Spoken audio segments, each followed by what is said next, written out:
اللہ کے رسول علیہ الصلوۃ والسلام نے ارشاد فرمایا 60 رحمتیں وہاں پر طواف کرنے والے مطوفین کو ملتی ہیں،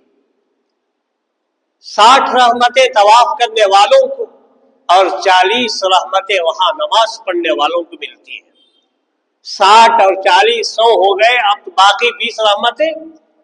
اللہ کے رسول علیہ الصلوۃ والسلام نے ارشاد فرمایا وہاں پر بیٹھ کر صرف کعبۃ اللہ کو دیکھنے والوں پر اللہ تعالیٰ 20 رحمتیں نازل فرماتے ہیں۔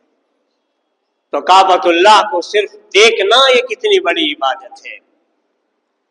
دنیا کے اندر ہماری آنکھوں نے پیدائش سے لے کر اب تک، جب سے ہم نے ہوش سنبھالا ہے اس وقت سے لے کر اب تک بہت ساری چیزیں ہم نے دیکھی، جو دیکھنا تھا وہ بھی ہم نے دیکھا، جو نہیں دیکھنا تھا وہ بھی ہم نے دیکھا اور دیکھتے چلے جا رہے ہیں۔ لیکن دیکھنے کے قابل اللہ تعالیٰ نے تو یہ 3 چیزیں بنائی ہے۔ دیکھو جی بھر کر تو اللہ کے کلام کو دیکھو، جی بھر کر دیکھو تو کعبۃ اللہ اور اللہ کے گھر کو دیکھو، جس کا معمار حضرت ابراہیم علیہ السلام ہے اور اس سے پہلے حضرت آدم ہے اور اس سے پہلے فرشتے ہیں۔ ایسا اللہ کا گھر جس کے چاروں طرف ارد گرد رخ کر کے نماز پڑھنے کی اجازت ہے، دنیا میں سوائے اس ایک گھر کے اور کہیں بھی ویسی اجازت نہیں ہے۔ کسی بھی عمارت کے طواف کرنے کی اجازت مومن و مسلمان کو نہیں ہے سوائے کعبۃ اللہ کے۔ یہ اور بات ہے کہ لوگ مزارات کا طواف کرتے ہیں، درختوں کا طواف کرتے ہیں، پتھروں کا طواف کرتے ہیں، پتہ نہیں کن کن چیزوں کا لوگ طواف کرتے ہیں اور کہاں کہاں جا کر سجدے کرتے ہیں، لیکن ایک ایمان والے کو جو اجازت ہے وہ کعبۃ اللہ کے ارد گرد طواف کرنے کی ہے، بس اس کے علاوہ اور کوئی جگہ نہیں ہے۔ اور یہ بھی اللہ کے حکم کی بنیاد پر طواف کرنے والوں سے بھی کہا جاتا ہے کہ دوران طواف آپ کعبۃ اللہ کو نہ دیکھیں، نظریں نیچے رکھیں، اللہ کے حکم پر ہم طواف کر رہے ہیں۔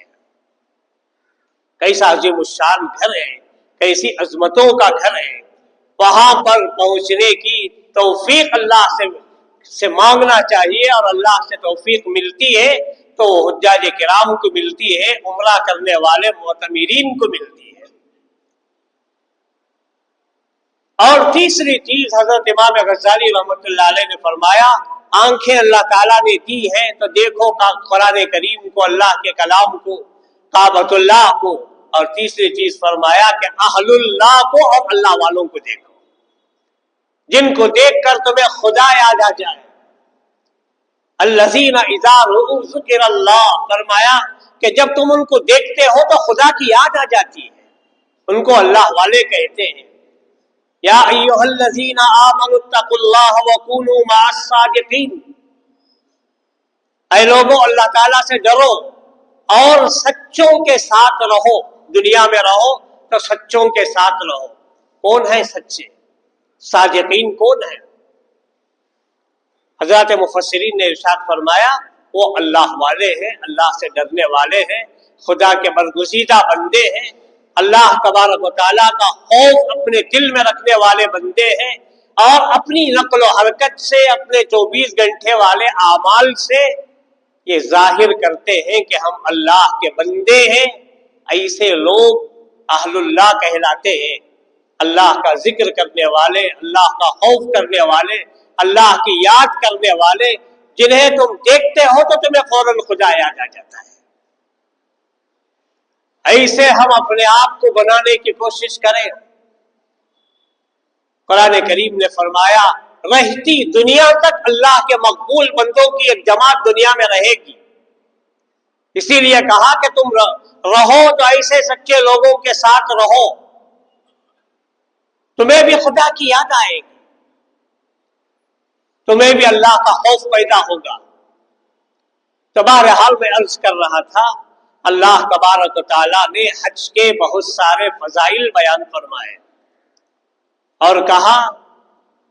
جسے اللہ تعالیٰ نے استطاعت دی ہے، گزشتہ تفصیل میں نے عرض کی تھی، اللہ کے گھر تک جا کر آنے کی، گھر والوں کے نان نفقے کو برداشت کرنے کی، اگر عورت ہو تو اس کے محرم کی، اللہ نے اگر سہولت دی ہے تو فوراً اس کے اوپر حج فرض ہوتا ہے۔ عام طور پر ہماری عادت ہوتی ہے کہ جب دین کا کوئی مسئلہ آتا ہے، نماز پڑھنے کا مسئلہ آتا ہے، پہلے زمانے میں لوگ جب کوئی دیندار آدمی کہتا کہ بھائی داڑھی رکھو، سنت رسول کے مطابق زندگی گزارو، تو لوگ کہتے تھے، بوڑھے لوگوں سے بھی کہتے ہوئے سنا، ارے ابھی تو بچہ ہے، اس نے زندگی کیا دیکھی ہے، ابھی زندگی کا کیا مزہ اس نے لیا ہے، جب زندگی ختم ہو جائے گی تو اس کے بعد داڑھی کا مسئلہ، نماز کا مسئلہ، روزے کا مسئلہ، حج کا مسئلہ۔ حج بھی عام طور پر پہلے زمانے میں لوگ بڑھاپے میں کیا کرتے تھے، بڑھاپے میں، کہ بس اب ان کی زندگی کے چند سال باقی رہ گئے ہیں ان کے گمان کے مطابق، تو سوچتے کہ چلو اب کفن کا کپڑا بھی ہم ساتھ میں لے کر جا رہے ہیں، وہی ہمارا احرام بھی ہوگا، اور اگر ہم اللہ کے راستے میں چلے گئے تو وہی ہمارا کفن بھی ہوگا۔ پوری وصیت کر کے، نصیحت کر کے، جائیداد کو تقسیم کر کے، گاؤں والے بھی ویسے ہی ان کو رخصت کرتے